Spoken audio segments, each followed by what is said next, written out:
bevo.com.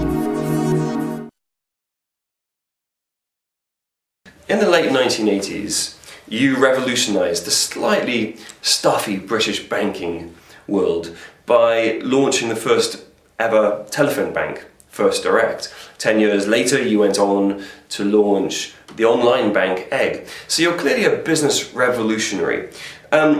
Could you give advice to any business owners or CEOs that are watching this, that are also looking to turn an established market on its head, like you did in the finance world?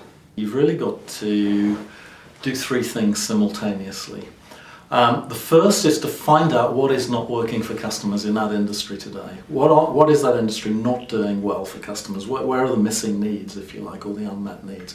That's the first thing. If you looked at banking back in the 80s, it was clear that branches weren't open long enough. They were in inconvenient locations, and when people got into them, they didn't particularly enjoy the experience they had. They didn't like the queuing, particularly didn't like the queuing. So the first thing is what isn't working for customers. That's the first thing you've got to know about.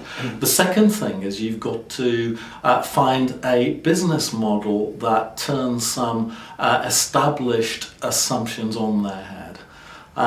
So why do we need branches for banking was the assumption that was overturned basically in telephone banking. And so you've got to find a superior business model. You've got to be able to meet an unmet customer need in a way that makes money, to put it very simply. So those two have got to match. And the key to having that happen normally is finding an emerging technology.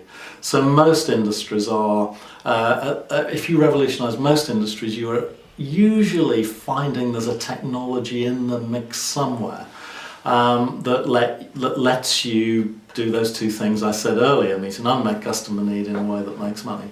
For telephone banking, it was customer databases and automated call centres.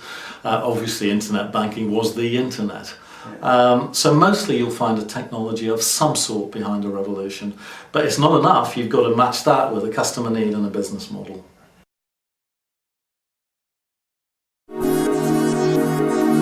bevo.com